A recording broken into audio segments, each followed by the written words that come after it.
Now, while most of Wall Street predicts U.S. stocks have about 5 to 10% upside from here, our next guest says the S&P 500 could actually hit 1250 by March. Ajay Kapur, formerly the global equity strategist at Citigroup, is now chief global strategist at Mirae Asset Securities. He says he's been bullish since March, particularly about emerging markets.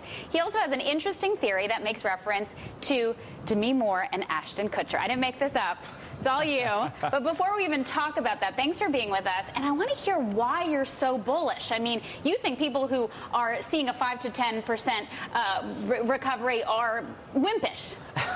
Not my word, but yeah, I think people like to move in small increments, and they don't like to make big bold forecasts lest they be embarrassed. But the reasons why I'm maximum bullish are as follows.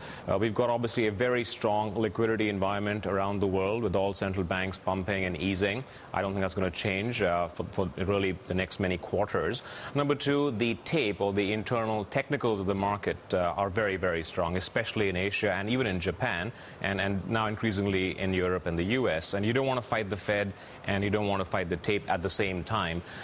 Number three, I'm actually a lot more bullish than most economists and strategists on the impending recovery in earnings. We've seen the cost cutting so far, but what we will see going forward is the revenue numbers pick up, driven primarily by exports to emerging markets, by government spending, and by spending by rich people that I call protonomists. So you saw the Tiffany data this morning. Yeah. You look at the ROB ETF, which is a luxury product ETF. It's up 100% from its lows. It's telling you that rich people are feeling a little bit more secure and feeling better, and they are the primary drivers of consumption. There are some signs the luxury market is stabilizing. So you're in the V-shaped recovery camp. I am in that camp, yes, for the next few quarters, which is all I care about, really.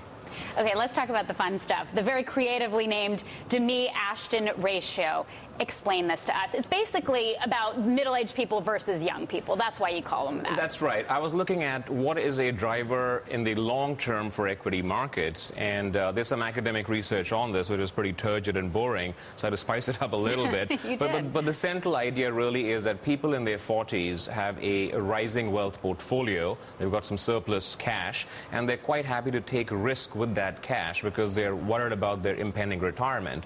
Whereas people in their 20s, they don't have much money, if you recollect, and they are busy chasing education, the opposite sex, and beer. And so in a country where there are a lot of guys in their 40s and very few in their 20s, there's a natural demand for equities. So you saw that in Japan in the 1980s, in the US in the 1990s, and in many Asian markets in the past 10 years. So I call it the Demi-Ashton ratio for obvious reasons, sort of 40s divided by the 20s.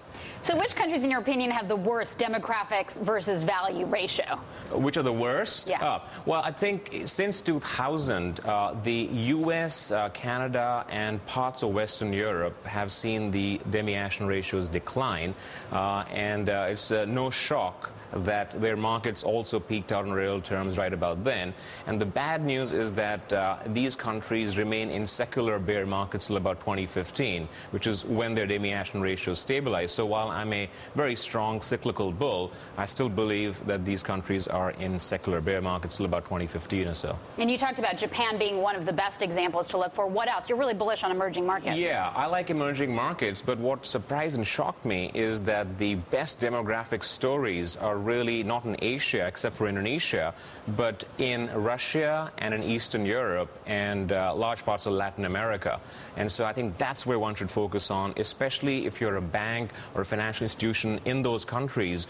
You really should clean up in the next 5 to 10 years because there's going to be so much demand for equity product in those countries. One of the things I think is really interesting about your age ratio hypothesis is really what happens to you in your 20s when you invest is going to influence how you invest for the rest of your life. That's right. Yes. And so, if you grew up at a time when the markets are going up and the economy was booming, you have a sunnier disposition about equities. But if you grew up, let's say, in the Great Depression, then there's enough research that shows that that has a negative psychological impact for you through your life, and you tend to be more risk averse.